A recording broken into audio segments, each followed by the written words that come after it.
just start talking for a second. Check 1 2. Check 1 2. My hair's spinning out. I'm getting old, guys. I don't like it. It's all right. That's why I wear a hat. That's why I'm trying to avoid wearing a hat, is to stop thinning it more. No, I gave up, man. I'm to the point where I'm like looking at like pills and shit. Like, oh, what can I take that'll make this I'm come honestly about to maybe Rogaine it up one day. Yeah, I'm thinking about it. The only worry about that, from what I've read, is that you have to continuously use it, or else it stops. Like, it doesn't work after. Like, the moment you stop, it starts falling back out. But if you use the other stuff that they make now, but it has weirder side effects. Like, it might fuck with your sex drive. No, I don't need that. So yeah, it's kind of a trade off, right? Like, oof, which one do you want to? I'm missing your gray patch there, Chris. It's just long. It is still. Yeah. It's way. Okay. Yeah, it's just buried underneath. Just buried underneath. No, it'll be for it. That's forever. Yeah. What was her name in X-Men? Rogue. Oh, Jean. Oh no, Rogue. Yeah. Rogue. Yeah. Yeah, I got the Rogue. That's the Rogue patch right That's there. my Rogue patch. If only I'd had her abilities, which would suck actually now. I mean, you can still do things with like satin gloves on. Yeah, right. Always wear protection. You just have to, change those satin gloves after doing things. Get ruined. She had a permanent case of COVID. That's a kink in itself, not changing gloves. Oh. Okay. Gross. All right. Are we ready? Are we ready, boys? Episode 6. I'm ready when y'all are. Yeah, although I threw off the naming, but that's fine. How do you want to start this? Or who's going where? No, it's let's go Circle, and then Marvel, and then 2001. Cool. All right. Here we go. In 3, 2, 1. So I've got this Russian friend who's a sound engineer. And a check 1 2. A check 1 2.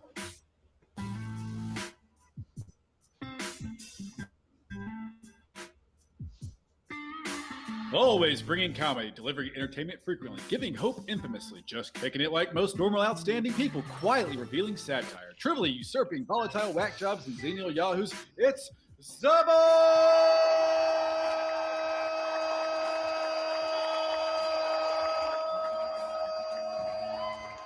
Hello, everybody out there in podcast land. We are the Zaboys podcast. I am Positive C. James Thornquist is over there. Hello. Will, our producer, Violator Shotwell, is over yonder. What's up? We are remotely live in our little separate areas right now. Being COVID safe has the COVID pandemic lessons. We're still being safe, guys, right? Because we don't want to touch each other and when we podcast. We're all vaccinated too, I think.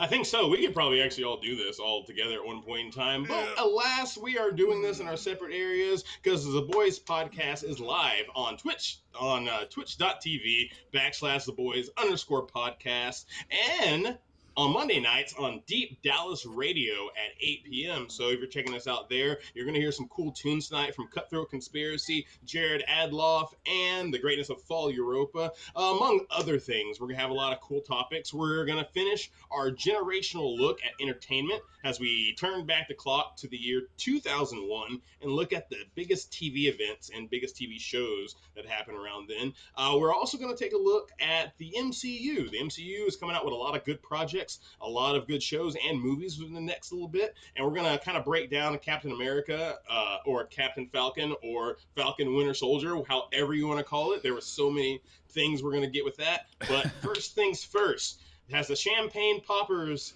let us off today, we're going to lead off with our conclusion of The Circle. Yes, Netflix's hit is a hit with all three of us, and we finally all finished it. It finished up. So, Thorny, take it away. Finish off The Circle. Awesome. Well, first of all, ladies and gentlemen, now entering the ring of The Circle, we have new player Mitchell, the older brother of Season 1 players Ed and Tammy. First, guys, what are y'all's initial thoughts of Mitchell when he came in? Oh, man, like that That's it's a lot of loaded stuff. Big pretty Loaded boy, right? question. Big pretty boy. The only bad thing was I actually read stuff about Mitchell before seeing him on the show that kind of led my viewpoint of him to be a little skewed. I heard that he was kind of a racist douche in high school, which is weird if you're, flying a Confederate flag in Pennsylvania. Kind of weird, but that just could have been him being an edgelord and him being that kind of person. And now he maybe has changed. When I first saw him, I was kind of like, well, he kind of fits the profile of someone who'd be kind of a big old douche, but he slightly grew on me as it went along. Yeah. Okay. Chest walker. I mean, he literally spent most of the show without a shirt on. Yeah. This is true. But I mean, would you wear a shirt if you looked that damn good? If I looked that damn good, I guess you're right. I probably would not wear a shirt. I'd be willing to flaunt that, but I don't look that good. So Yeah. I mean, go ahead, Chris. Actually, I'm sorry. I mean, he was actually like legitly buff too, because he was lifting those kilogram weights or whatnot, and I had to look up how much it was, and they were each 52 pounds. So he's legit. That's legit strength. That's not just like show muscles. Very nice. All right, guys. Well, in the red corner, we have a new player, the athlete from the Big D, Cats, big old volleyball player, standing at what looked like 7 foot tall. Talk about an Amazon. What were y'all's initial impressions of Cat? I liked her. I think she just played the game really stupid. She got too involved very early with everybody else, and I think she ended up screwing herself over. Yeah. She went in there with that athlete competitive mindset, which is not what the circle is about, and it wasn't exactly what she needed. But also, there was something that both of those players had to deal with at the very beginning that none of the other players had to deal with, that I think affected both of their games tremendously, and that's a Joker. Yep, alert! That is the Joker. We've got the Joker, a twist on season 2. Yeah, that was they didn't do that in season 1, but I thought was a pretty good guy to play the Joker. I mean, I think he did a really good job with it. Outside of he eventually gave himself away because everybody figured out that it was him, or at least Kat and Mitchell figured it out pretty quick. But Mitchell, I think, was the initial guy that figured it out. Yeah. And if you realize that both members, both of those two people who were affected by the Joker, both out before anybody else. Yeah. Boom. That's because they went in so hard, especially Kat. Kat was the first, was so headspun by what the Joker said that she went in like guns blazing trying to figure all this stuff out, when if she would have just sat back and maybe played the game a little softer, it would have lasted a little longer. Yeah, she just needed to chill out for a hot second. But I think she went in guns a-blazing trying to make her mark there, and I think in the end she ended up shooting herself in the foot. Yeah. Okay, so real quick, do you think the Joker was too much power to put into play? It was an interesting thing to do. I'm not sure I would say it was too much. I think maybe if there's a season 3 with the Joker, they probably bring the power back down a little bit, because, I mean, Courtney had a lot of control over that whole thing. He played it well. He played it very well. He played it very well. And he played it right. Yeah, but I think I may kind of on the side of it was a little too much power to give one person. I think if they did like a 2-person Joker thing, I think that would be interesting. I'm on the side of it was just the right amount of power, but the person who played it to where the power was a lot. Because, I mean, think about it. The only thing the Joker really got to do was speak to 2 people anonymously, right? Brand new people. But if you didn't know how to play that right, it almost didn't matter, But he played it so perfectly. He mentioned every single girl except for Emily. So it immediately made that kind of doubt, right? And that kind of power can only be too much if the person knows how to wield it. Yeah, well, I think that he was also trying to screw Emily over anyways. Yeah. He wanted her, or in this case, him, to look like the bad guy. Like, he played it to make it whatever his name was, Jack, I think. Yes. Yeah, Jack. Yeah, Jack played Emily. He was trying to set Jack / Emily up. Emily, he thought Emily was a woman still. Yeah. Speaking of that, real quick, once again, season 2 here, we get to see a guy flirt with a guy playing as a girl, but this year we also get to see a girl flirting with the girl playing as a guy, so that was a nice change. Yeah, that was weird. And then we also lost one of our Dallas gals, Tara Alicia, who gets voted out finally, which was a shame. She came in with a real good attitude. So what? She got in that big beef with Savannah. Well, yeah, and that's what pushed her out. Was eventually it was like, hey, between the Joker comments and all her beef with Savannah, that's what sent Tara Alicia home. Yeah. Yes, yeah, and that again another personality conflict of playing the game a little bit too competitively at the beginning. Yeah. Then she started doing that stuff way too early. Yeah. Like day 2. Well, that's the thing. They start off as teammates and then just quickly turned on each other, which was interesting because you feel like the two of them would have worked great together if they just stayed a team. Yeah, and I mean they both ended up being the top the whatever they called them influencers, and like they were the first influencers. You would think that would form a bond between them, but they instead decided, no, I'm going to hate you instead, and I think that's eventually what screwed them both over. So then we get some. Then, of course, a little bit later in the season, we got some interesting things that exposed some of our catfish. First of all, we had the Mannequin challenge, which exposed Jack to be pretty much fake. But what really was great. That was fantastic. Yeah, he flopped that so bad. Oh yeah, but that's production right there. That's all producers because they the producers straight up knew that they were going to screw that guy over by playing that game, and they were maybe not just that guy, but one of the catfish. Somebody would have had to screw up or something. There would have been because think about also. What if Trevor would have made his mannequin too good? You got to think about that. Like the guy if the guy knows how to work too much makeup, hey, that's a little. Oh yeah, and they almost did get suspicious on that, but yeah, because it was a little too good. Yeah, for sure. Now something that really weirded me out, guys, and tell me what you think about this. Kat's suspicions of Lance and how she figures out that Lance is a catfish by asking about a jacket. Versus the obvious issue, which is that NSYNC quit touring before the AAC was finished. Oh wow, that's really NSYNC quit touring 1 year before the AAC was finished. They never played AAC. They never played the AAC. That's crazy. So probably only reunion. Yeah. Probably only Reunion Arena. Wow. So that and Bronco Bowl and Six Flags, but Well, also there was the math issue. The serious math issue of the fact that. He has 25 years or 30 years. Like there was math right in the profile. But yeah, no, that was Lance was the worst catfish. Yeah, but Emily might have been the best catfish. Putting them together was the best catfish. There's our next twist. We get to welcome in the catfish tag team of Jack and Lisa becoming John. Old psychic Santa John. What was that? All I know is Jack took control of that 100%. Like, Lisa basically just said stuff, and then Jack would repeat it. Like, he was clearly the better person to take the lead role in that. Improv. He did improv. Yeah. That's the improv skill right there.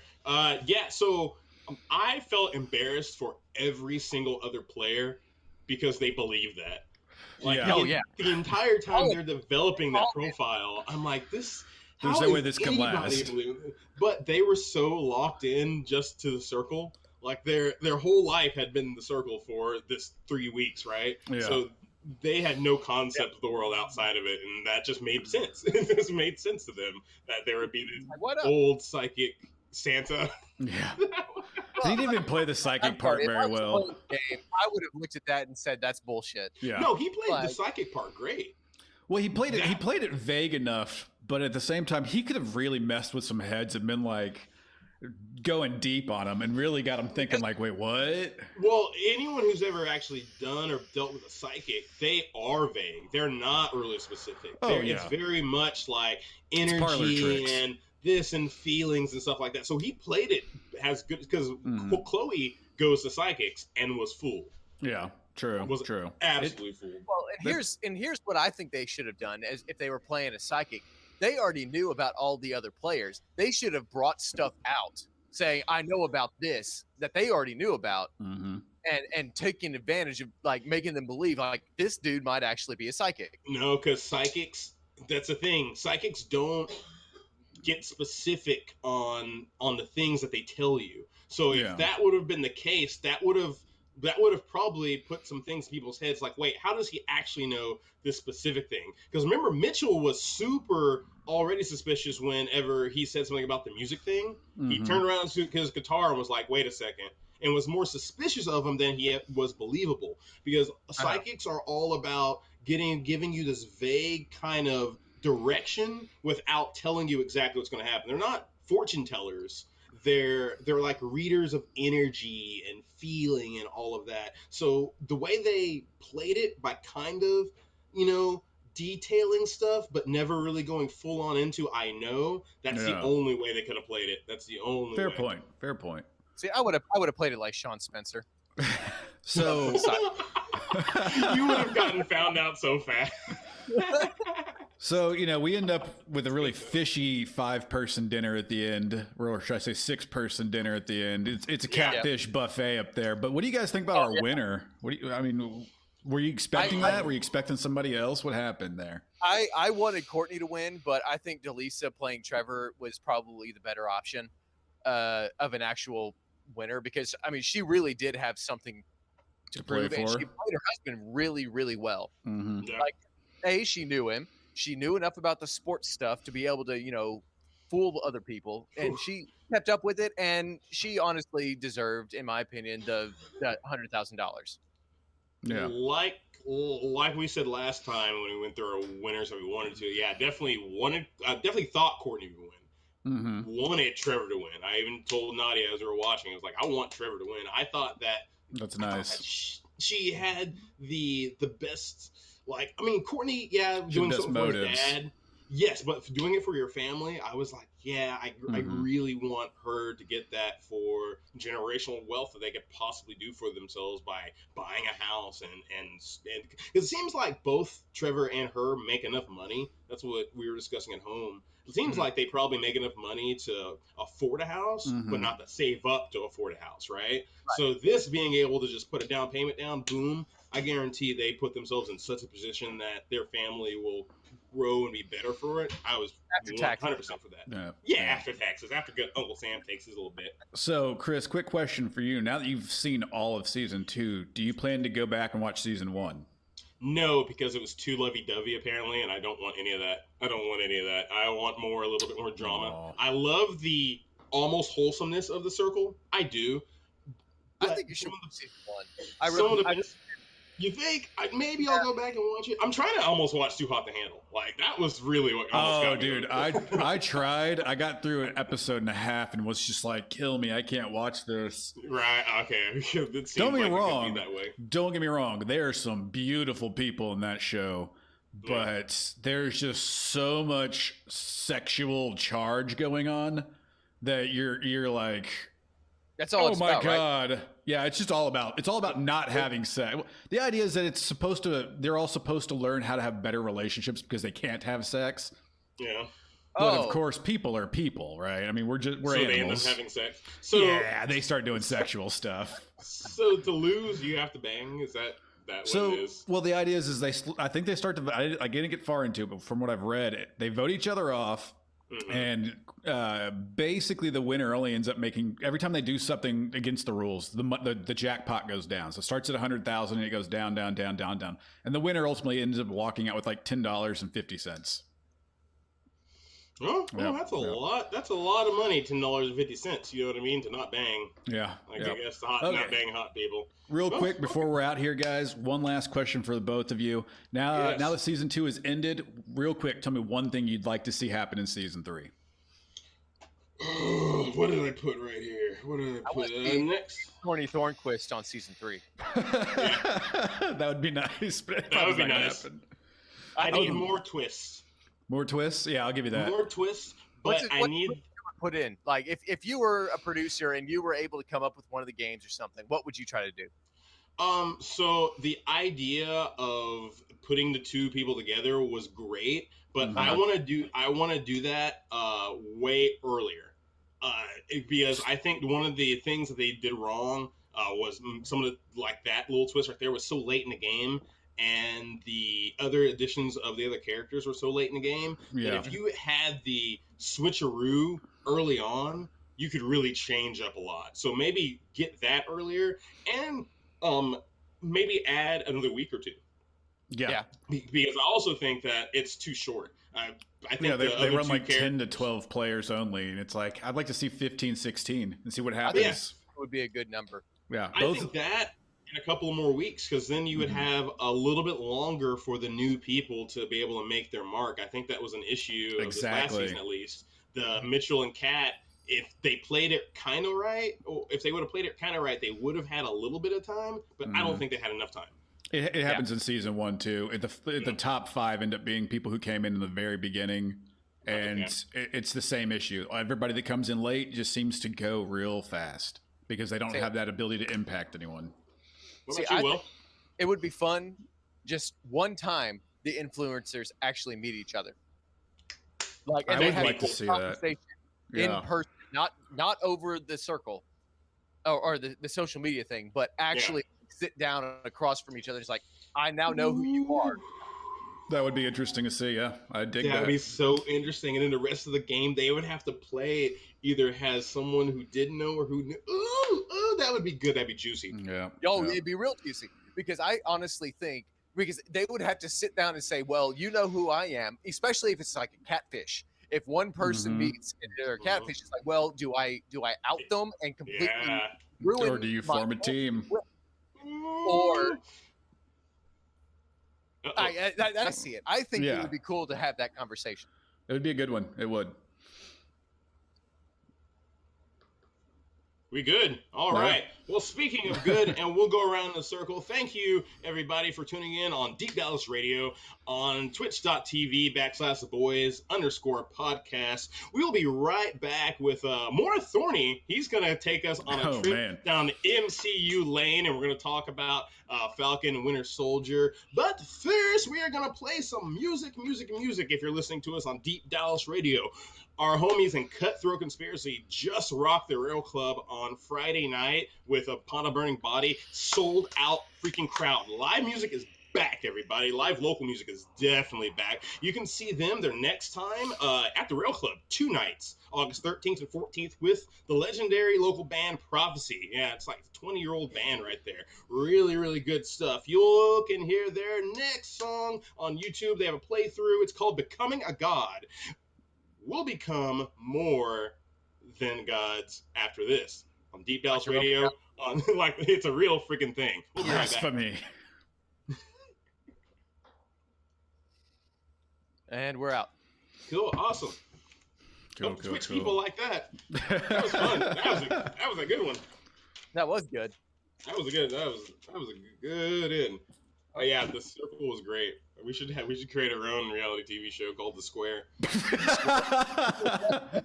But it's only a bunch of conservatives arguing about politics. Yes. Oh, The Square.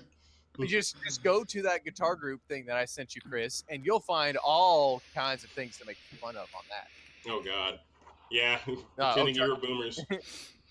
Man, talking about trolling and whatnot. I found a girl on TikTok that does troll videos as well, and one of them was she's like, here's a life hack. This is how I like to cut my mayonnaise, and she like spreads mayonnaise on a cutting board, and then she takes a knife across it, and she's like, don't use serrated, it makes it taste funny. And people were like, what the fuck are you doing? And I was like, oh my God, this is gold. This is golden. Gold, Jerry, gold. Oh, that's fucking awesome. All right, we are going around the MCU and Captain Winter Soldier. I can never say it right. I have not been able to say that dude, I name right. Almost get it wrong every time. I'm always like Captain America, and I'm like, no, that's the movie. Yeah. Falcon and the Winter Soldier. Falcon and the Winter, yeah. I keep wanting to call it Captain Falcon. Captain Falcon. He's Captain Falcon. Yeah, Captain Falcon and the Winter Soldier. Falcon Punch. Falcon Kick. And that is going to be a YouTube voiceover. Someone's going to go in and put that in when he hits people now. Just, you can be like, Falcon Punch! We need to do that. We need to find something. Find that audio. Yes. We just got to we got to go back to the N64. Oh man. Yeah. All right. All right, you already do, or y'all want to take a break? I don't have to pee or anything. Actually, let me go ahead and pee real quick. I'm gonna grab a drink real fast. I'll be right Yeah, back. might as well. A little more tea just to keep the system clean. We'll be back after this, Swiss people. Guess what? I'll be.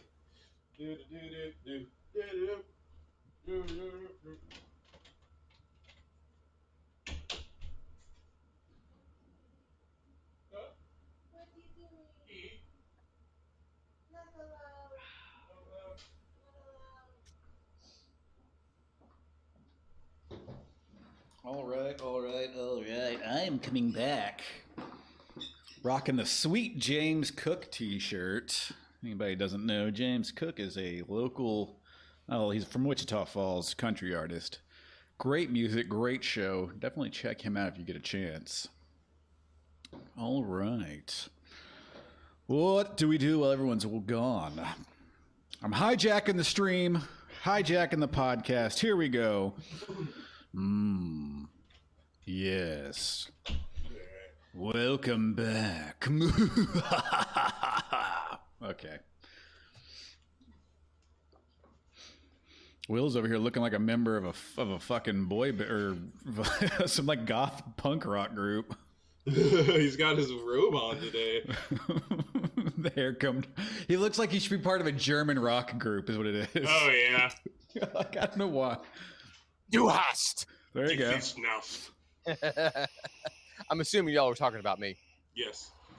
Yeah, you're looking dapper, but you're also. My dad told me the other day if I had, the Hitler mustache, I'd look like Hitler. So, Oh Lord.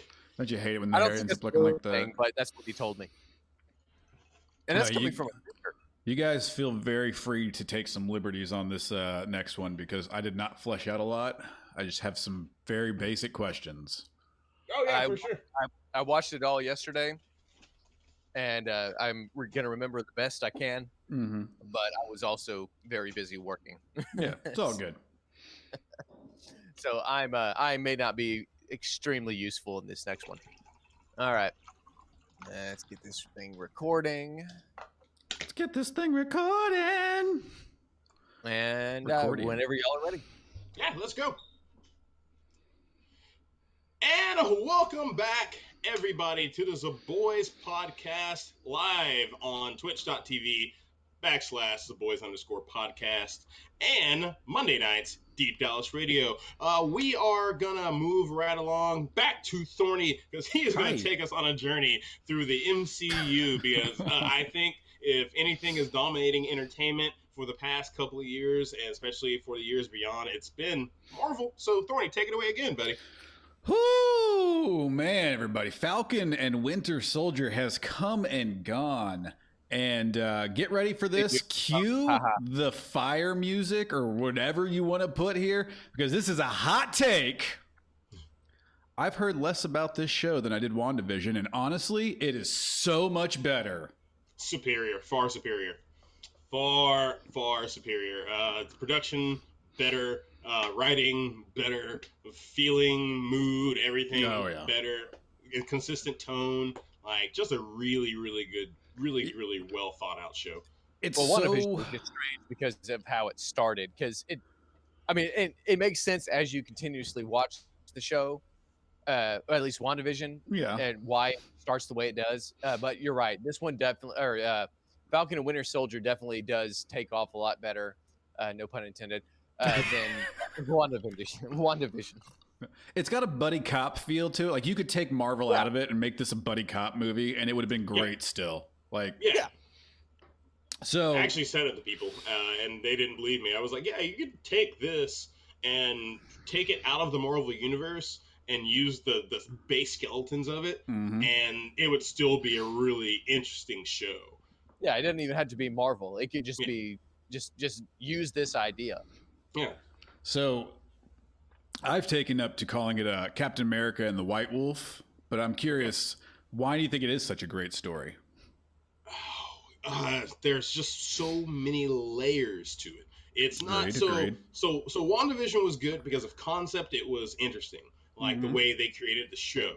the layers to actually the story were pretty base Marvel stuff. It was all, a villain has a secret thing, yada yada yada, right? This didn't have that. Yeah. This had several villains that weren't villains, that were people trying to make their own way. You had Zemo, who standout performance by that guy. Oh yes, My God, yes. he stole the show for most of his time on screen, and he's a bad guy, but you felt for him. You had Sharon Carter, who was a good guy, but is actually a bad guy. You have what is her name? Is it Carrie? Is the Are you talking about the terrorist group, basically? Yes. Yeah. What is her? Carrie? Yeah, I believe so. I can't you remember have off the her. top of my head. And Carly, but Carly. Yeah, there it was. Yeah, there you go. Yeah, Carly, and her reasoning and explanations of why she's doing what she's doing. Yeah. Just layer after layer were put on top of each other in such a way that you can't deny it being a good story. Yeah. Everybody's story is everyone's actions are justified almost, and it's weird because even when they do something to take away that justification, you're still like, no, I get it. I totally get that response and why they feel that way and why they would take that action. And that's not something you see in a lot of action or Marvel movies, honestly. Yeah, there's always a line. It's like, this is the good guy, this is the bad guy.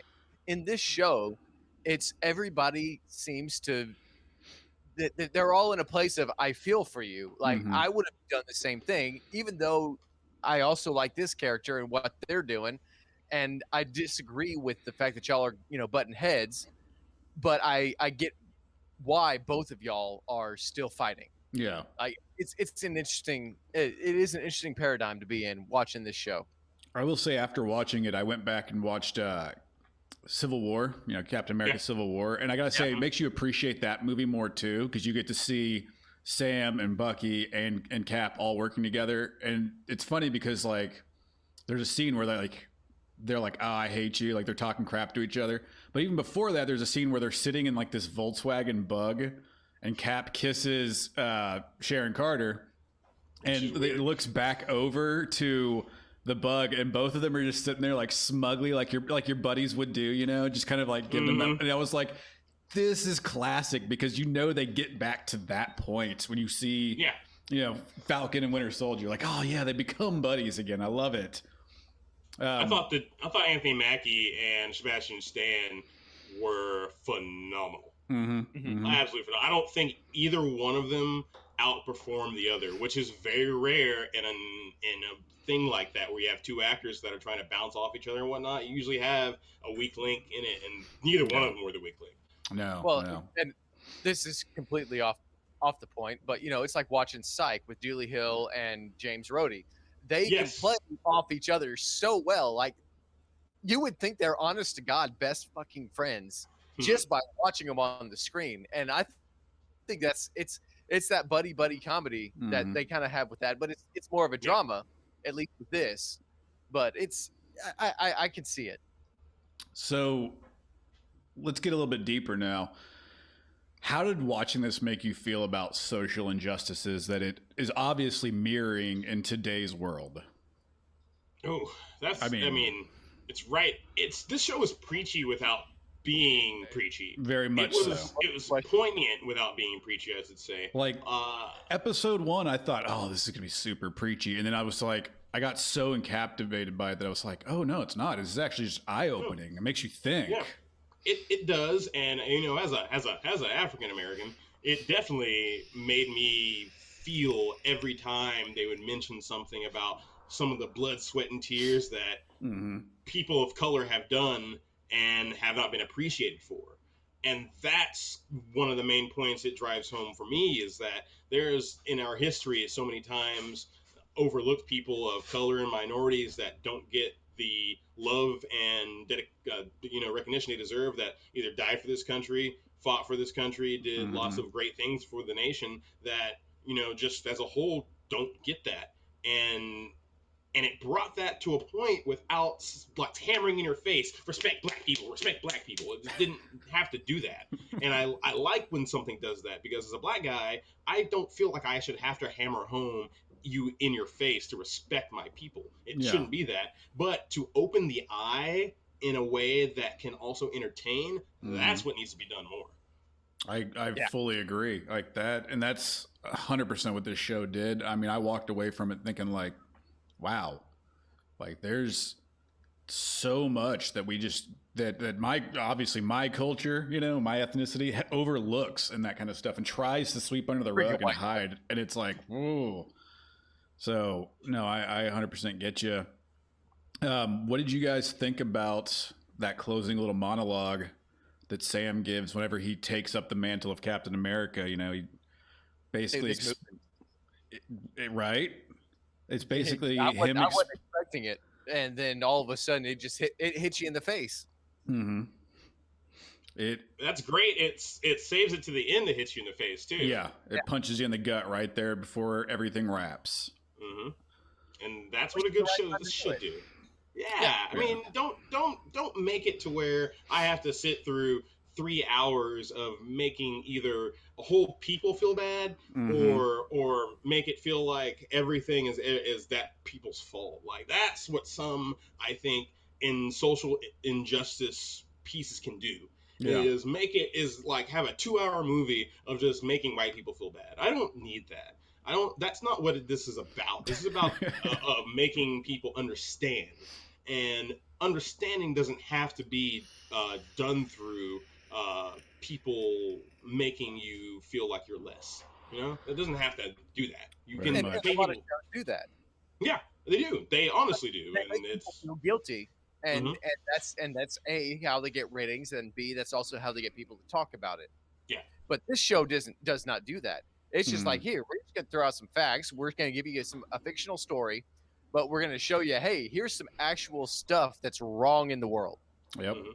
And this show did it great. It did super great. So real fast, one fun question here before we switch gears a little bit. If you could take the super serum soldier. Sorry, if you could take the super soldier serum, the other one's a little weird. Would you take the super soldier serum if you could? As a bipolar American, no. Really? Okay. Yeah, I have to take medication to stay in a stable state of mind consistently, right? Yeah. If the super soldier serum takes what's inside of you and amps that, then the ability to stay stable, I'm not sure if that's completely there without some extreme medication. Who knows? My mood swings could be super. And I would not want that. Who would want a bipolar America? But we already saw one. Yeah. See what happened? I feel like that's the premise of The Boys right there. We just Will, Captain America's a psycho. Yeah. I think I would. I mean, I don't know for sure, but I think the temptation would be a little too much, and I think I probably would do it. Just because, I mean, it would be one of those things that I can't change after I do it, but I think I would do it. I don't know why, but if it was given to me as the opportunity, I think I would. Interesting. And I don't know what good things or bad things would come out of me doing that. Maybe y'all could give me a bit more insight on what you think would happen to me if I did that. But I that's a really tempting. It's hard to say. Really, really tempting thing. You would crush a golf ball. Oh yeah, yeah. That's all Will would be doing is the driving range, just hitting balls all the time. Oh yeah. You see that 325-yard marker out there? I'm gonna take it way past that. Yeah, I would definitely take it. And I don't. I think I would take it for the right reasons. Odds are some bad stuff would come out. Obviously, I would probably go very much the way of our wannabe new Captain America. Our U.S. agent. Yeah. I'd probably end up doing something stupid and losing control, but bounce back. He bounces back. So I give him props for that. But enough about that, guys. Yeah. Enough about that. Let's real fast here. I'm going to throw out some upcoming Marvel projects here for the year 2021. I want you to tell me if you would watch them or not, or if you even have any idea what they are, and why you might watch them or not. Yeah. So coming up first, we have, of course, the Loki series is coming up June 9th of 2021. So that's the next Disney Plus hit that we're waiting on. Yeah. All right. Would you watch that? I am all the way in. I am all the way in.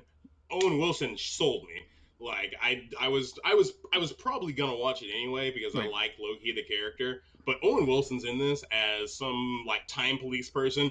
I'm sold. I'm in. I'm watching every episode. I did not know that. Let's freaking do this. Funny nose. What? Yeah. Wow. He's gonna see Loki and go, wow. Wow. He just came in here and he just took the test rack. Wow. Yeah, I definitely would watch Loki. I'm actually super hyped to see it. I've actually, thanks to the watching the Thor movies, Tom Hiddleston's become a very interesting character. He plays that character well. So I want to see what a series is going to be like of that. Will? He may be one of my favorite actors in the entire Marvel universe. Like he does take that character to a T. Mm. So you're in, Will? I'll probably end up watching it, but I might be reluctant. Okay. I was kind of reluctant about watching Falcon and Winter Soldier anyways, because I wasn't originally going to until we said that, hey, we're going to talk about this. It's like, well, if we're going to talk about it, I have to watch it. So it needed to be done. I was happy about it. 6 episodes, pretty easy to watch, and I did thoroughly enjoy it. Nice. So coming up right after that, July 9th of 2021, we have the Black Widow movie. No.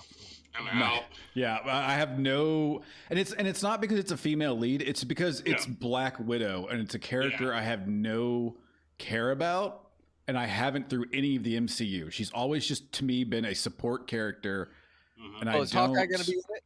No, because just Black Widow friends. Yeah. We'll get. Only thing there it's basically it's Scarlett Johansson, but it's going to be basically a spy action thriller about Black Widow, and I guess her origin story maybe. It's going to be a going back in like before Endgame. I think it's after Infinity War, before Endgame, and it's basically her going back to Russia and doing stuff in Russia with old people she knew in Russia. Which I don't give a fuck about. During the snap, yeah. Yeah, I don't care. I don't care about any of Black Widow's past, really. I don't. It's an interesting backstory in the comics, but as a MCU character, she is just a placeholder.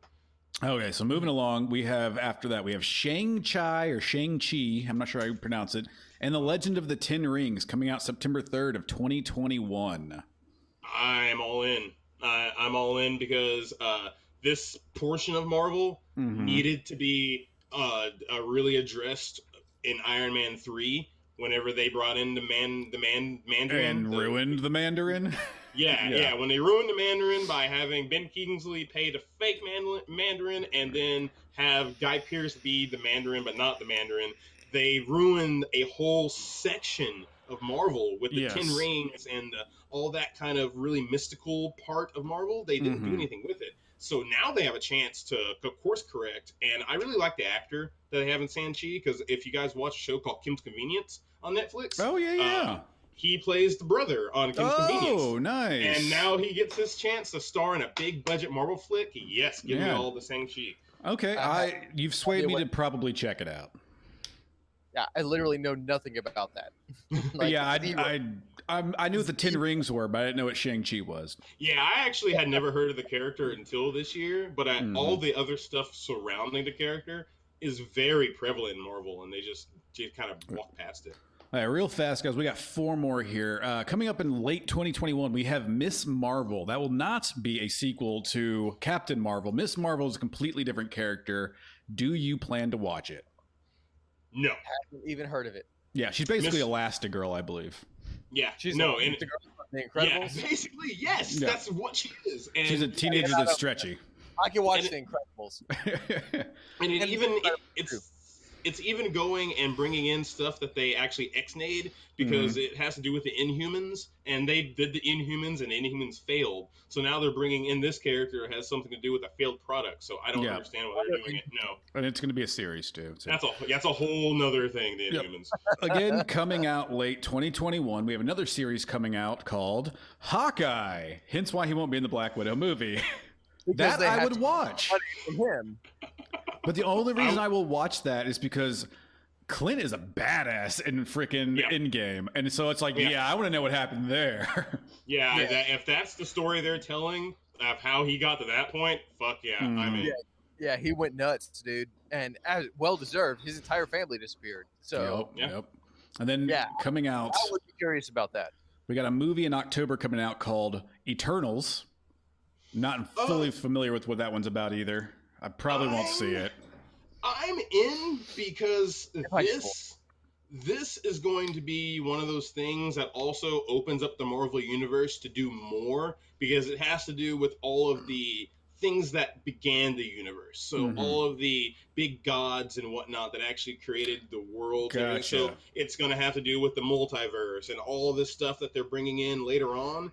They have to have the Eternals to have any of that make sense. So things that created the Infinity Stones, in a sense, that those big things you see walking in the background sometimes. Gotcha. Exactly.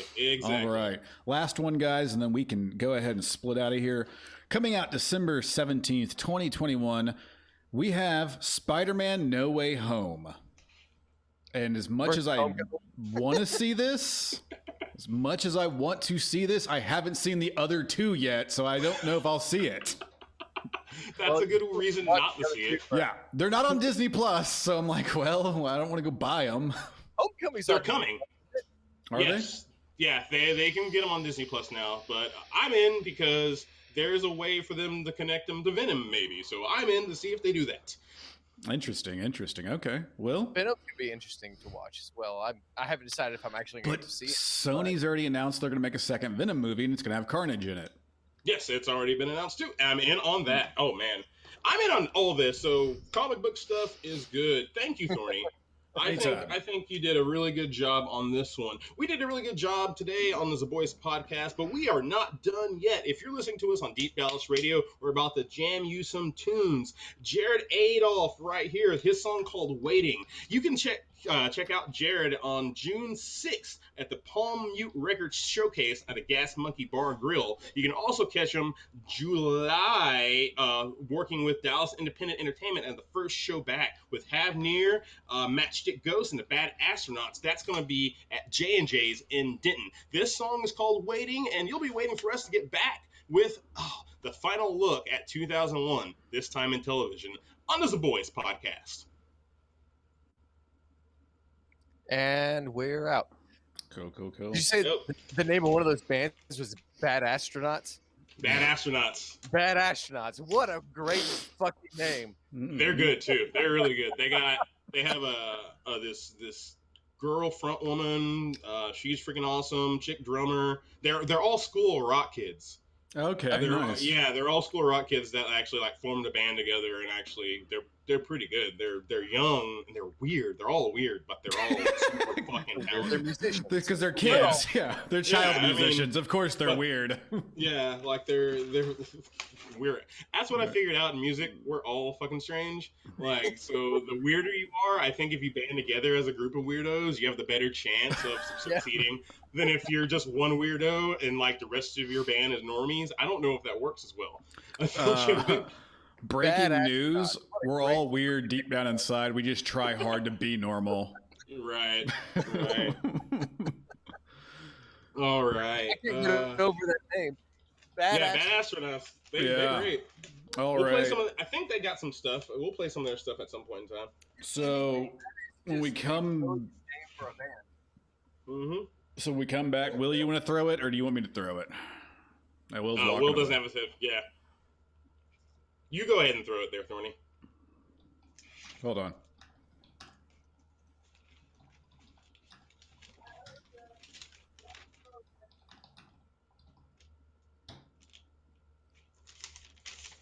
All right. Sorry, I'm responding to chat at the moment. Oh, nice. The only thing that we missed actually with the MCU that you didn't mention was the what if. You missed the what if. The what if? What do you mean? I'll say there's going to be a series on Disney Plus called What If, and it's based off of the Marvel of the comic series where, like, what if Captain America worked for Hydra, or what if like Black Panther was the Sorcerer Supreme. There's going to be like different little like alternate histories and versions of Marvel characters and whatnot. Totally in, because it's going to be all animated too, in different animation styles and stuff like that. Yeah, that one didn't pop up on the list. I did see another Doctor Strange movies coming. Yes, and that one is supposedly going to just bust everything. Yeah, that's supposed to break everything into Phase 6 or whatever. Yeah, Phase 6. If you want to throw it in, it's all yours. Maybe add in some mutants and the Fantastic Four. Maybe that's what's supposed to do. Yes, that would be Give me awesome. mutants. I'm just waiting on mutants. That's really the thing I'm waiting on with the MCU. They are projected 2022, I believe, is when 2022 mutants and all that. It's supposed to X-Men series is supposed to hit and all that stuff. Okay, well, hopefully let's get these seeds planted in all these other movies. Yeah. So when it comes, seed. no one's plant that fucking when seed. it comes. Sorry. All right, so when we come into me, and we're doing. Yeah. Okay. Awesome. Chris, just remember to at least mention which clip I'm supposed to play whenever you want it. That way, yes, sir. I've got them pulled up, but they're not necessarily in order. If you want it, come and get it. Right. Ah ha ha ha. Yeah. Ah ha ha ha. Radio. Here we go in 3, 2, 1. Hit it.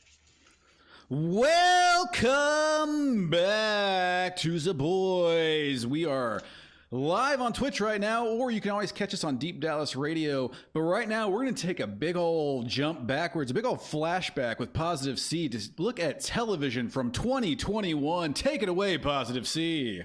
We are concluding our generational entertainment review. I finally have figured out a name for it on the last part of it. Generational entertainment review. The GER. The GER.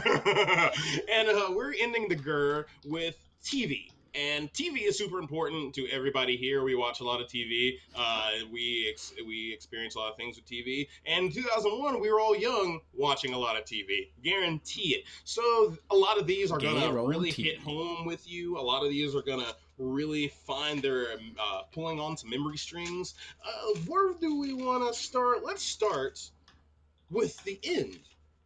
Yeah, let's start with the end. We're going to start with shows that ended in the year 2001. Yeah, these shows, and I'll say the dates to show you how long they've been on. They ended in the year 2001. First off, we have the Jamie Foxx show. Started in 1996, ended in 2001. Pretty good run for that show. 5 years? 5 years. Brought Jamie Foxx from being just a DJ on A Living Color to being one of the most well-known comedians in the business. Yep. Did you guys ever watch Jamie Foxx show? Have any experience with it? I did. I would catch it usually, what was it, Thursday nights, I think it aired? Yeah, I think so. Yeah, bro. This is the one where he played the hotel. Yes. Basically, I guess he was the baggage guy, but he wanted I to don't be know more.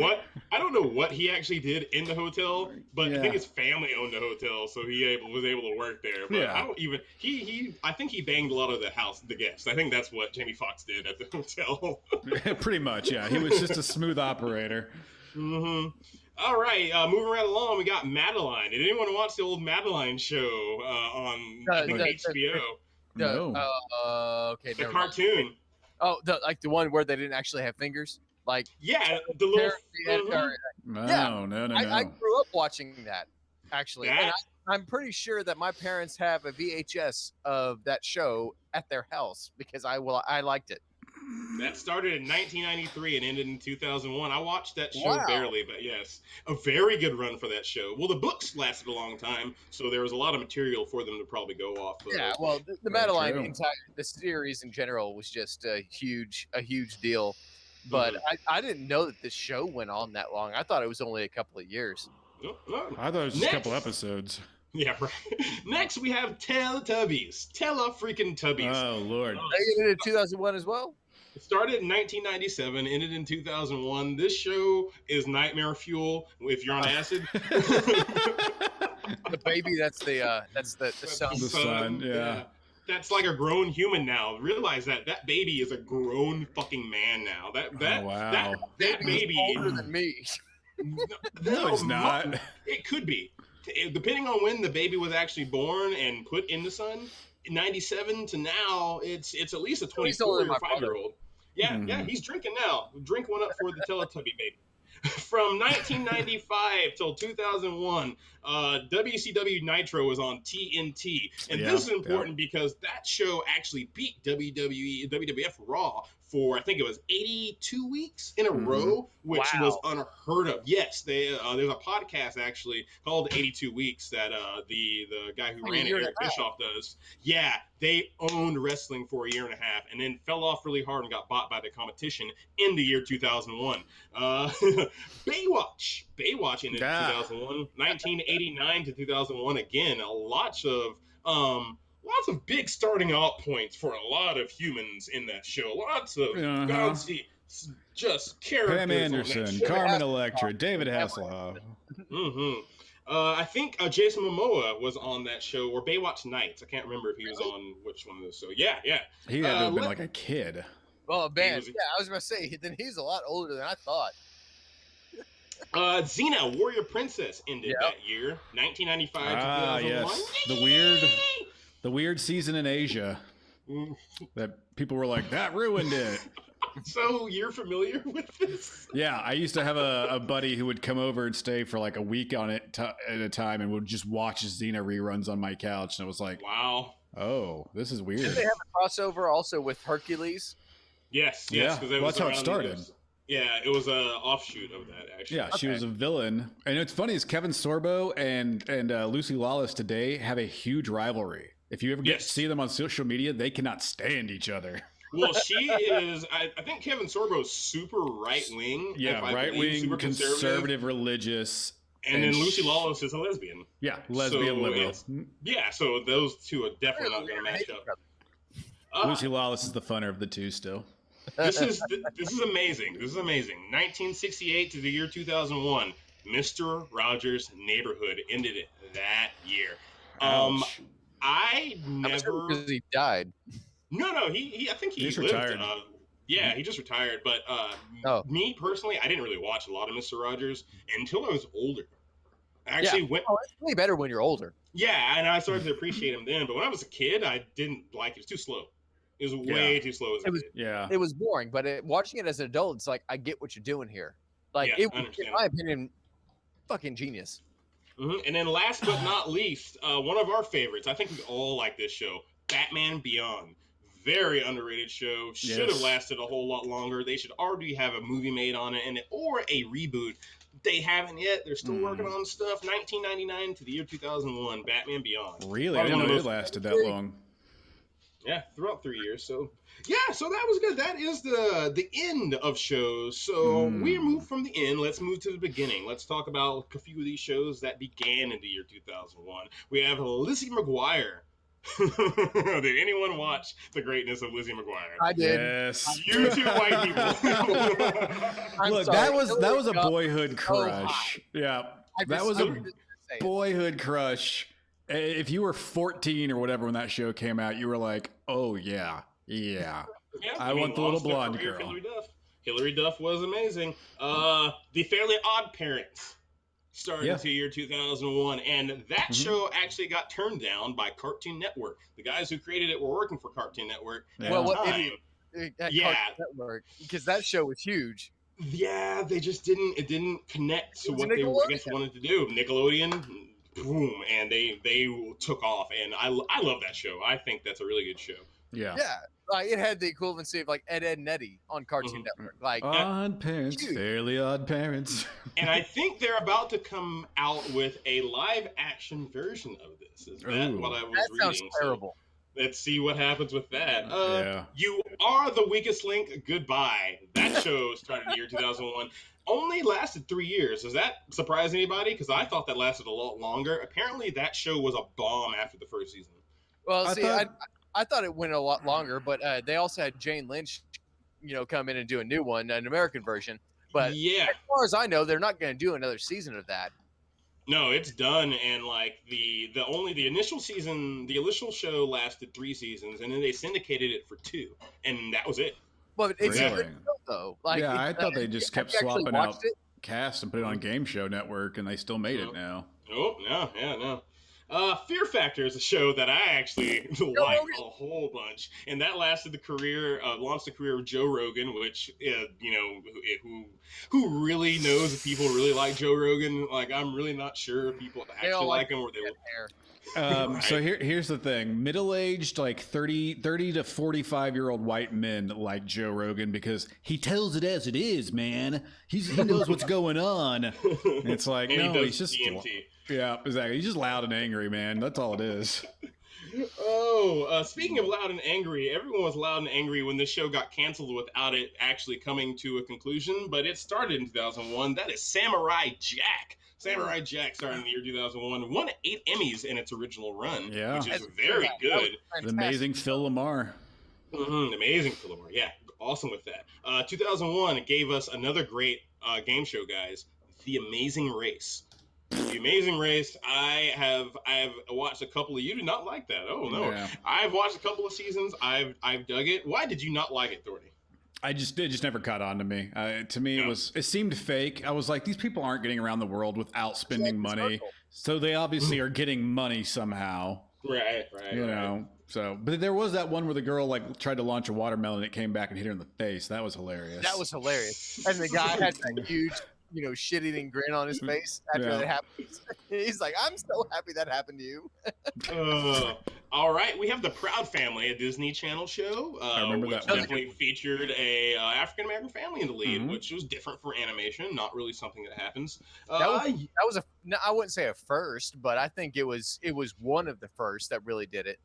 There was also the PJs. If anyone remembers the PJs, PJs. Eddie Murphy had a show called the PJs about the projects, which also featured a very, very diverse cast. But, it was like claymation or something. Yeah, it was on Fox for a while. Yu-Gi-Oh! Yu-Gi-Oh! Makes its way over to America. A very heavily edited version of Yu-Gi-Oh! Because if you watch the Japanese version of it, oh my gosh, that show. Read the manga. Yeah, we lose like 13 episodes in the first American season or something. Oh wow. 24 pilot episode debuts, and that pilot episode 11.6 million viewers. That is incredible. But guess what? After that, it doesn't go above 10. And I don't think it really raises above 10 through the entire rest of the time. But the initial love for that show, or the initial launch for it, was gigantic. Everyone wanted to see what that show was about. And it was technically revolutionary in the way that it told its story. Yeah. That has not been done, and it's never been done before. Well, they also lost. Yeah. Like after about season 3, when season 3 started, it was like, how the hell did the president of the United States get from Washington, D.C. over to California in 2 hours? Yeah, There's no fucking way. Well, I always say, how many bad days can you fucking have? Yeah. DC to California in 2 hours. You'd change time zones 1, 2, 3 times. So it still would take 4 hours to 5 hours. It takes 4 to 5 hours, but because of the time zone change, you actually are gaining hours back. So that's why it would be 2 hours. I don't know if they took that in consideration with the time scale on this show. Oh, and then finally, the show that I think touched a lot of people's hearts that came out in the year 2001, and sadly ended, I think, because of the health of the gentleman who was on the show. The Bernie Mac Show, 2001. That show was awesome. Bust him to the white meat show. Like, that dude is amazing, and it really launched his career to being much more than just a stand-up comedian, and he was actually able to, I mean, think about it. Think about that. Think about the year Bernie Mac had. In 2001. Not only did he, I think The Kings of Comedy was the year before, and then he is in Ocean's 11, and then he gets his own show.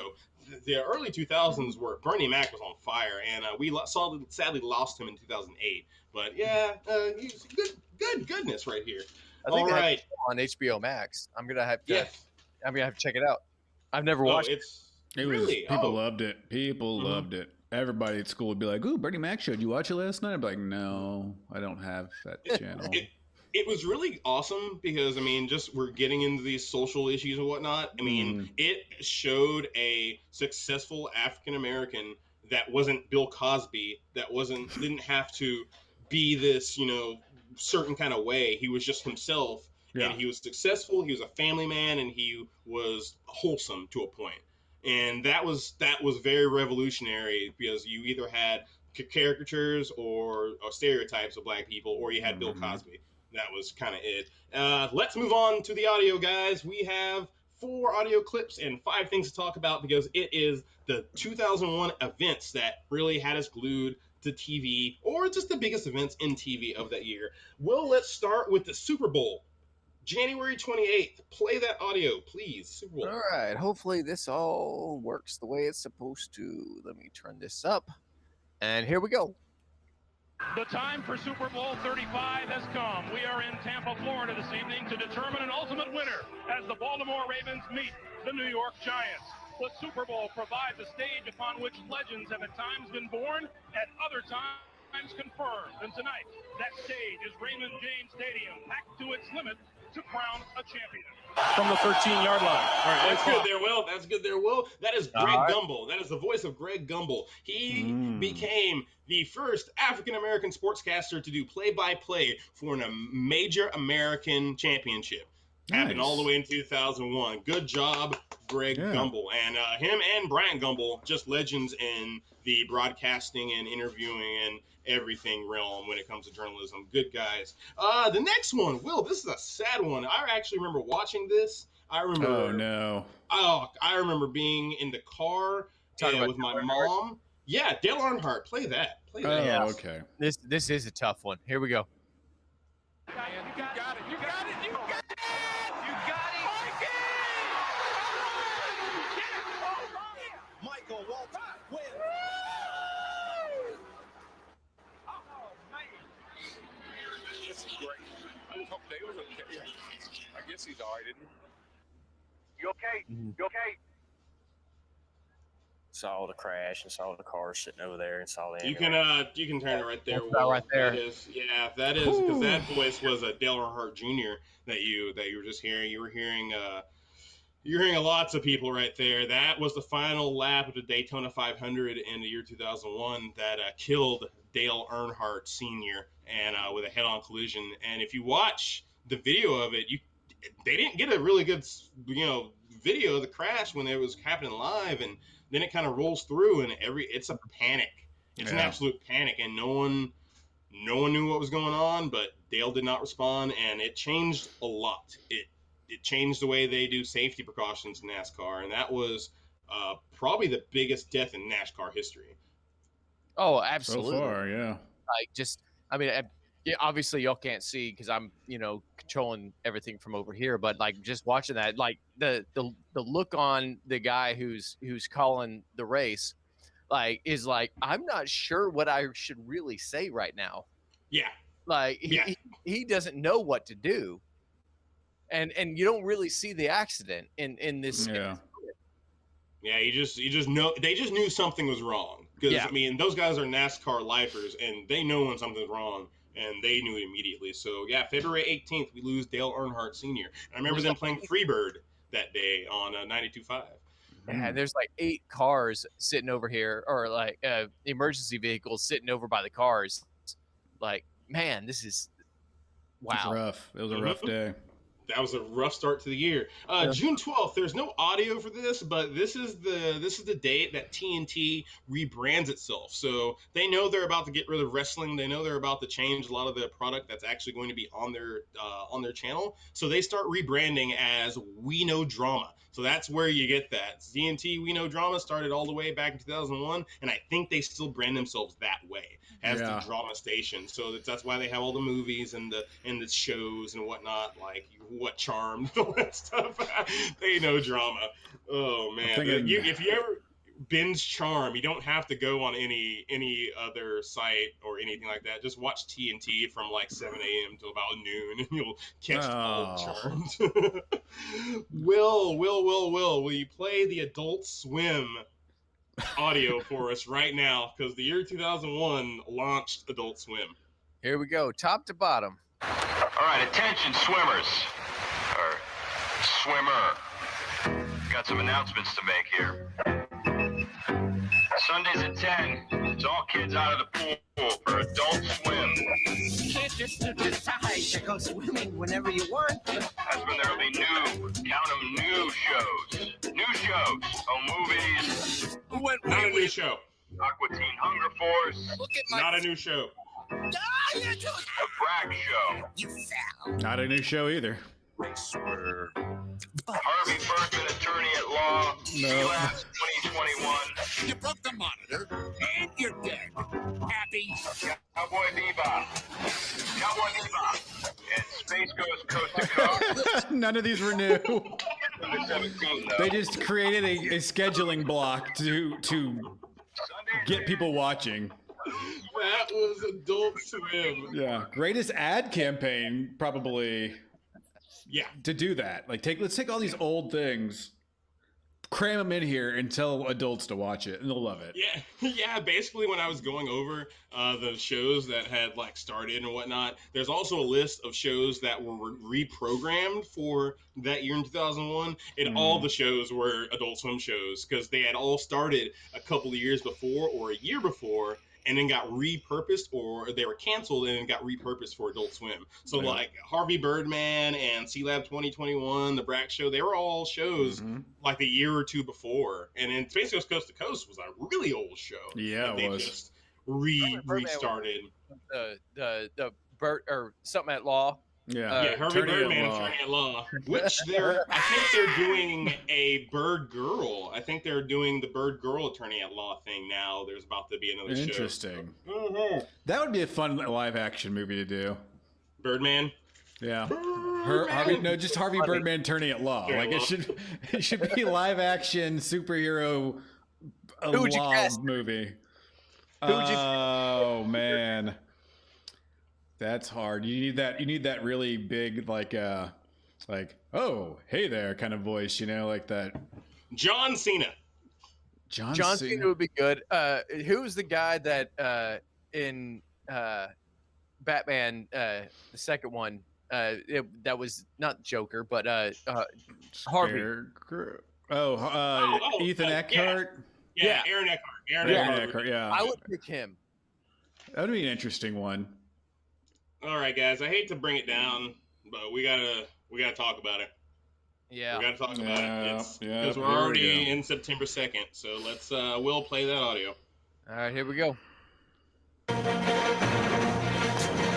It's 8:52 here in New York. I'm Bryant Gumbel. We understand that there has been a plane crash on the southern tip of Manhattan. You're looking at the World Trade Center. We understand that a plane has crashed into the World Trade Center. We don't know anything more than that. We don't know if it was a commercial aircraft. Now, by the entire ABC. Yeah, so I just wanted that initial little bit because that's where everyone was at 8:20 something in the morning that day. We had no idea what the fuck just happened. Yeah. None of us knew. I remember specifically, so we can talk about where we were at the time because I remember specifically. I was on the bus on my way to Young Junior High, and this kid, David Marr, who I don't know how he found this out before getting on the bus, said, hey, a plane just hit the World Trade Center. Apparently, I didn't even know this. I had visited the World Trade Center, or at least seen it with my family when we went to Canada in the summertime, like in July. Wow. So I have a picture with my mom in front of it before, like that year. It's crazy to think about that was that same year. Yeah. And I was like, a plane? Like a Cessna or something? I kept thinking it was a Cessna. I'm thinking, oh, that's whatever. We're sitting there and like you could tell the tension in school, something was weird. And then my stepdad takes me out of school and I'm watching TV with him and wow. Where were you guys? I didn't know about it till after I got home from school because I was going to turn on, my regular afternoon cartoons. And then all of a sudden it was, well, I can't find anything else other than this. And frankly, I was in the 5th grade. I didn't really understand what was happening. Right. I mean, I kind of got it after my parents tried to explain it to me, but it was still one of those like, okay, well, that happened, but where are my cartoons? Now, obviously, as an adult, I understand the significance of what happened that day. But as a kid, it didn't really quite, click in my head. I do remember that day I was at the rock school again in the 5th grade, and people just started, or kids, my friends started getting pulled out of school, and I didn't know why. I had no clue. Yeah. So I was kind of oblivious to the whole thing, whatever had actually happened. And then now, as an adult, I get it, but it was something very, very different. Yep. Mine was tech lab, first period, middle school. And I remember everybody was watching and I had no clue what was going on. Didn't know. I was like, oh, okay, a plane hit a building. I guess somebody flew weird. And then they were like, no, a second plane hit. And I was like, oh, wow, that's weird. And meant nothing to me and I remember actually my mom did. She pulled me out of school, came and picked me up around noon, and I remember just going home and playing Final Fantasy IX for the rest of the day, not comprehending. Had no clue what it meant, did not understand the beginning of what it was, the beginning of what it was going to lead to, and was just like, oh, huh. I've always wanted to do a documentary called Generation 9/11, which would take, I would say maybe 5th grade would be a good place, maybe 5th grade to high school, the seniors in high school and 5th graders maybe, when you're kind of understanding society up to that point, and how that day has shifted everything for those people in the next 20 years. Because if you combine that with the rising technology, social media, just everything that goes on, our generation has had such a shift and a rapid just change in the way that we are all even digesting media, digesting each other, and it all starts with that.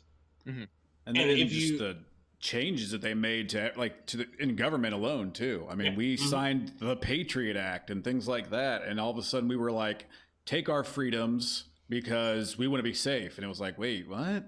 Yeah, and we start, that big discussion happens more now because of that, because what is freedom, what is keeping us safe, all of that. It was huge. So there's only one death other than 9/11 that I want to talk about to end this off. It's Thuy Trang. She's Trini from Power Rangers. She died that year. Wow. Oh. Amazing that all of this happened this year. We lose Trini, we lose Dale Earnhardt, and 9/11 happens all in the same year. That's how time is weird, right? Because I could have sworn that one of those events happened before or after the other event, not on the same year, not in the same calendar year. I didn't even think about that. Did she? Yeah, she died in a car crash. And so it's like it's crazy, but to end it, let's really pay respects to the dead. 2,606 people died in New York, 125 in the Pentagon, and 265 aboard all the planes. My heart goes out to anyone affected by that, which is us all. We are all affected by that. It's something that we'll never forget. We can't ever forget. And this is the 20-year anniversary coming up. Let's make sure that we do have some reverence of this time and make sure that it doesn't just pass like another year. And let's make sure we think about it with our whole hearts and our whole minds. Music time, guys. We have been the Zaboys podcast. I'm Positive C. James Thornquist is over there. Goodbye, Will, everybody. you're fuzzy, but you'll be by. We are ending the night with very good and very new music from a No Hope for All Around band, Fall Europa. This is the boy with scales. They have some new members, so check them out at their next show. We will have another show in a couple of weeks. We will go over all sorts of fun stuff and maybe make you cry a little bit as I I'm not gonna say I am, but man, that last a little bit really got to, I think, all of us. We love you out there. Thank you, Deep Dallas Radio, for another good night. Thank you, Twitch.tv, for having us, and we will be back in a couple of weeks. Say goodbye, everybody. Goodbye. Peace be with you. And also with you. And we're out. Damn good show, guys. It was. A lot of energy in that one. It was a fun Damn one. good show. For the most part. A little sad there. That last part got me a little bit. I was like, oh, fuck. I'm not really that emotional about it. But then after, like, hearing the audio and thinking about it. Yeah. Like, it's just... It still has a soft spot. Yeah, because... That's an interesting documentary idea, too. You should... Mm-hmm. That would be something worth pursuing with somebody.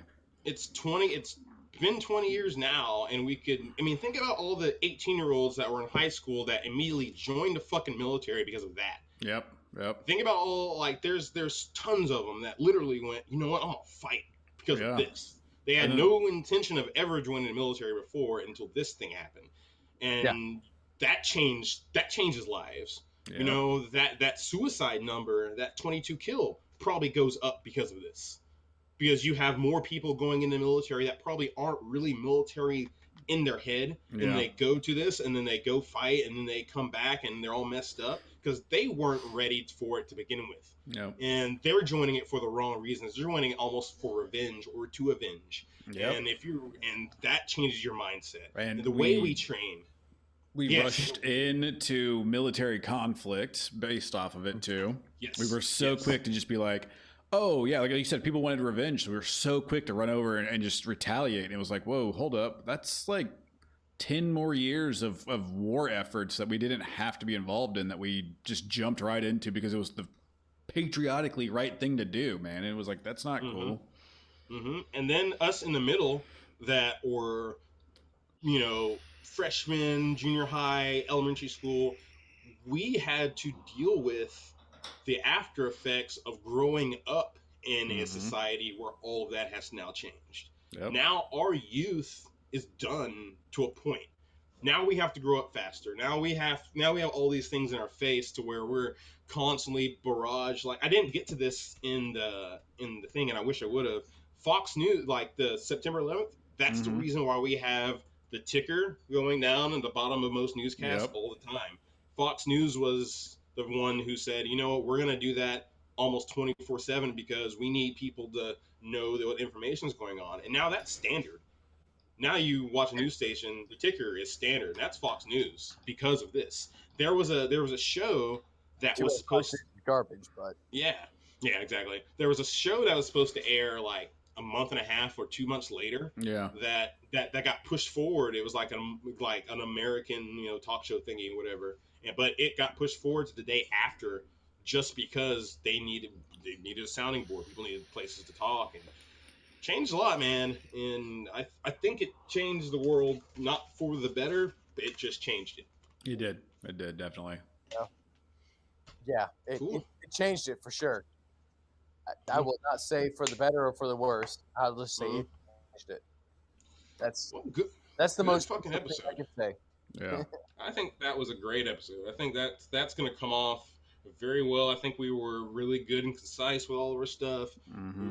We were energetic and good pace, good energy. Yeah, great pace. Do we want to, while we're all here, can you record us just saying each one of the lines that we can make into one of the bumpers when we have time, since we're just all right here? Yeah, give me a second. Are we just gonna wing lines, or do you have them? No, we had 3. I don't remember what mine was. Yeah, I've been all over the place. I remember if you're looking for hard-hitting journalism. I know the last one was if you're looking for just downright stupid. Yeah, I do remember that. I think that was the one that I said. If you're just looking for downright stupid. Give me a second to fix all this shit. Let's see. Let's save all this. I don't want to lose it. Save. Let's go to a new multi-track. File, new. No, come on. New multi-track. How about if you're looking for sensitivity on, if you're looking for something about sensitivity, and maybe us saying something that's a little bit insensitive. Chat says congrats to Will's brother on getting married. Hey! I'm surprised that they actually knew about that. I'm assuming Morgan said that. No, I just told him. Well, okay. I'm sharing all your family's clean secrets, airing their clean laundry out.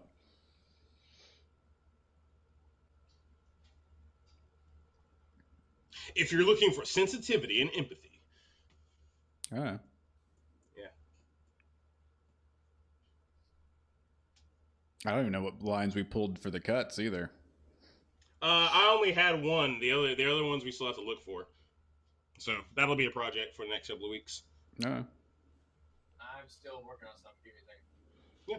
Still working on stuff. Give him a second. Yeah, and then I got that working on the sports one with Jaren. He's got a lot of good insight on content creation because of the stuff that he's had to do. And plus, being able to work with a guy who has access to an agent can help us when it comes to little things like who to talk to about getting further on. If you're looking for sensitivity, then brush your teeth with gasoline. Sorry, I just fulfilling a request in chat there. Brush my teeth with gasoline. 9 out of 10 dentists suggest you brush your teeth with gasoline. I have too many mice right here. I keep using the wrong one. If you've got too many mice, sounds like you need a pet falcon.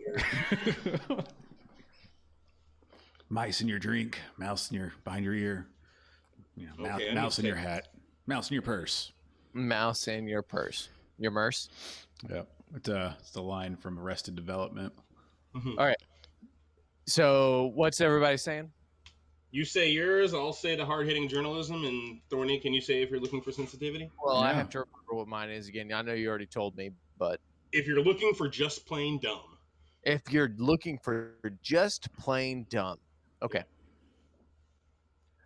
Whenever everybody's ready. Okay, I'll start. 3, 1, 2, 1. If you're looking for hard-hitting journalism.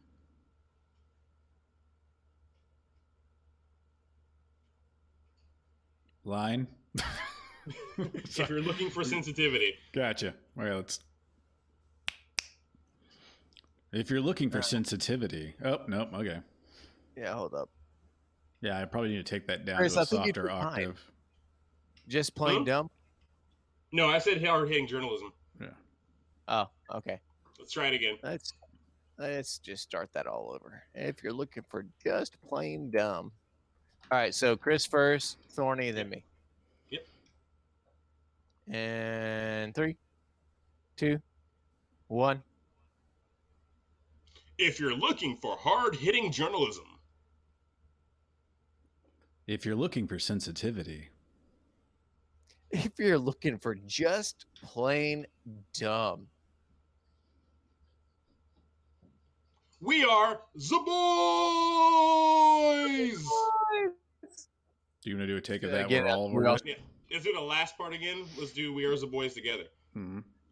All right, let's just do the whole thing, and then let's just do a 3 count for in between everything. Okay. And that should be good. Let me fix this. Go back. Come on. There we go. Computer work for me. All right. And 3. Wait. And then after we say We Are Zaboys, I'll do live Monday, Monday, 8 p.m. Deep Dallas Radio. Boom. Go. After we do the Zaboys? Yeah. You want to do a 3-second Zaboys? Yeah. Like Zaboys. You know, and make it sound as awful as we can. But yeah. Zaboys. Yeah. All right. 3, 2, 1. if you're looking for hard-hitting journalism. If you're looking for sensitivity.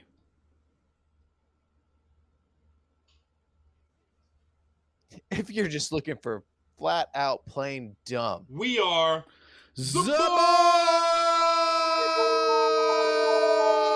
Zaboys! Monday, 8 p.m., Deep Dallas Radio. I think that'll work. Sounds good. Morgan's still watching the stream. Oh, I yeah? just overheard it. All right. Good job, Yep. fellas. I'll do some edits on that and Cool.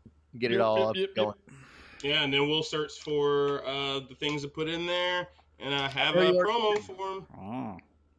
Chris, you already sent I yours. think you won. I think I won, but I'll look for it again, and we'll. I always. You sent me a timestamp for it, so Oh, I did. yeah, I'm gonna have to go back and find it, but I do remember you sending me a timestamp. So I'll have to do that. There was another one that I was talking to Thorny about that he said. What is potatoes? Was it that one? No, sorry, I'm just fucking around right now. No, Okay. it was the Meg Thee Stallion Cardi B line from episode 3, I think. Okay, About I'll have to go find it. But a girl creating a sexual act with a horse or something like that, or a drug dealer. Oh, that'd be something like perfect for sensitivity. All right, fellas, I gotta take my meds and take a shower because I'm sweating because of all the coffee and fucking that. excitement. Ooh. Yeah, I know. I get that CBD coffee is very, very effective, but it does make me quite sweaty when I'm doing an activity. Sweaty. I do enjoy it though. I am Sweaty totally. bowers. But again, like I said, it's like a bullet in a gun. I can't just fire it off anytime. I gotta save it Also for. expensive as fuck. Yeah, exactly. How much is it? $34, something like that. Yeah, Jesus. for 6. Jesus. Yeah, it's Yeah, CBD ain't cheap though, man. Like. No, it's not. It's not gonna get any cheaper if fucking Texas keeps fucking around either. So Yeah. yeah. Well, now you But can buy I'm Delta curious. 8 I as think well. That's a good topic to bring up at some point. Is talk about CBD. Delta 8 pre-rolls, baby. Yep. Hey, Yeah. Delta 8 some big time stuff now too. Yeah, well, I don't know where to get that, but I Hard might. 8. Oh, Hard American 8 Shaman. sells- Have them? Huh? I've ever an American Shaman. Yep. I do want to try it just for the shits and giggles. Hard 8 vape for all your it's vaping really- needs, and marijuana, and that I weird powder enjoy- shit people take now. I enjoy Delta 8 again, like if I'm about to go to work or if I'm like just trying to calm down for the night. And Yeah. it was better. It's better sleeping because it's not so psychoactive, so like it doesn't affect the dreams as much and stuff Yeah. like that. But it calms you and it has the same effect. It's got a little bit of THC in there, but it's just it's really I enjoy it. We will sometimes smoke a pre-roll of Delta 8 and be okay and not even think about smoking for a while. And Yeah. then be like, oh wow, we haven't smoked in like 4 or 5 hours, because we just smoked the Delta 8 pre-roll, and it just does enough to where it all's good. It's the equivalent of smoking ditchweed back in the day when we were in our early 20s and late Like teens. corn? Yeah, exactly. Yeah. It's like I that. always preferred smoking corn, anyways. Like, I mean, I get the idea of the fancy shit, but corn was always better. Yeah, we got too fancy with it. Now people are fucking doing dabs. I gotta buy a chemistry set just to get high. That's ridiculous. Yeah, right. I gotta know fucking fusion techniques and shit. Yeah. Dabs are not worth it. No, They're not fucking worth it. I also You don't gotta want to be dead in the ground after taking one hit, you know. You gotta have a welder's license just to operate the machine. Fuck yes. And a I think welder's you also have mask. that, a propane, or Mhm. butane lighter just to heat up the damn thing. It's like, well, Right. this doesn't make any fucking sense, but okay. I guess you could make creme brulee afterwards. It's basically the same concept. Oh, I hope the Twitch stream is running on this. It is. It's still going. Thank God. Because if anyone else is I paying don't attention, smoke weed, it should anybody. be. I'm just telling y'all now. I don't smoke any weed ever. No, not even once. Not Look, there even once. are podcasts and shows out there that do this all the time that talk about different weeds and drugs and the effects and how it makes you good. And they do it on the podcast, so we're okay. Yeah, we talk about Joe Rogan. Yeah. It's not we've done that before. All right, fellas, I'm out. I gotta take my meds. Good job today. We love you, Twitch stream. Thank you for paying attention, and we'll be back in a couple of weeks. Bye, guys. Later. Love y'all. Safe. All right. Oh, the precious. What's up? I'm going to be outie here in a second to get rid of all this, or I say get rid of all of it. By that, I mean actually edit it all down. Editing, yeah. Then you got to pack up, man. Moving. Oh yeah, I have to take everything. I have to take everything apart and put it somewhere else because the movers are coming tomorrow. It's a long This night. is one of the fewest things that, or like one of the last things that we have to really pack up is my shit. Yeah. And then you got to put it all back together in a new room. Yeah, but I at least have 2 days to do that. So, yeah. So you took off, right? No, I have Monday and Tuesday off in general. Oh, that's right. That's right. So, but you know, having to work Saturday and Sunday on the days that I would really like to have off, you know, it doesn't really work out. Like today, PJ and Ep6 called me and they were like, "Hey, you want to go to the driving range?" I fucking will. You're like Mondays and Tuesdays. Yeah, but they're both working. Yeah, I know. Yeah, PJ didn't come out Friday night either, actually. They were going to, and then John took his sweet-ass time like always, so... What happened on Friday? Me, Kat, and Daniel went out to Magnolia to see Mr. James Cook release his CD. Basically, I just wanted to get out of the house and go hit on single ladies. So I was like, yeah, I'll go. And hit on zero single ladies. Yeah, almost did see two guys get in a fight. Yeah. Yeah, no single ladies in my life. You watched guys get in a fight? Almost. A 95-pound little white girl broke it up. Wow. Yeah. This was probably about a 230-pound security guard trying to fight a 180-pound little guy. Yeah. So I was like, oh wow, this is gonna be interesting. I had the camera ready. Was like waiting. Was like, yeah, because this is after Daniel and Kat left. I was just walking the streets doing photos. And I just went from watching this little 95-pound girl like twerk in the middle of the road to breaking up a fight. I was like, oh, well, damn. Breaking up a fight. No idea what the fight was about, though. Well, better than breaking up a heart. Although she may have done that. I doubt it. I think she was just one of those little girls that wants the big D. She just loves the big D, y'all. Yeah. Well. Wish I could have made it to that. I literally have no time to go hang out with anybody anymore. Yeah, give us some time. They'll restructure your schedule eventually. Yeah, we'll see. I'm not even sure if we're still going back to the office or not. There's talk about it, but doubt it. I save so much money working from home. Yeah, it's not worth me going back. So we'll see what happens.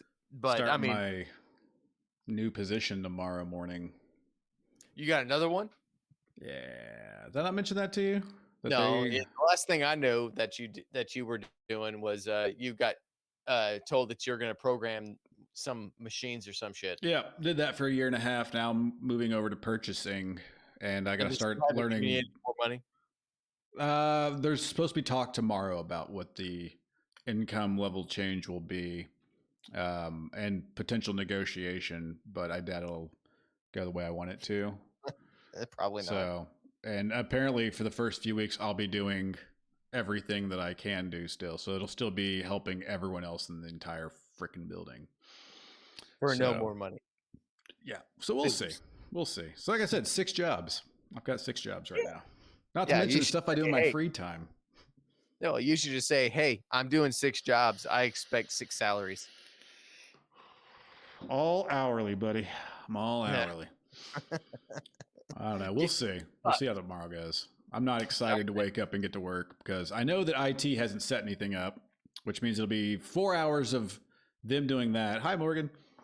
And it'll be 4 hours of them wasting my time with that, trying to get my computer set up. And then it'll be me not being able to do anything for those 4 hours and then turning around and having to rush training for an hour so that I can then turn around and come back to programming. So... yeah. Oh, man. Yeah. So we'll see what happens. Have fun with that. Oh, yeah. You know it. I'll let you get out of here, man. All right, man. Yeah, I got to take care of all this garbage. Yep. Be safe. I say garbage, but I have to put it all together. Yeah, you love it. You love that room. I do love this part. This is one of my favorite parts is putting it all together. Although today is going to be interesting because of Chris's microphone. I'm going to have to do some editing. I would say effects-wise, you're going to have to do a gain boost on them. You're probably going to have to do a de-hum or de-hiss. Well, I'm going to have to do the de-hiss anyways.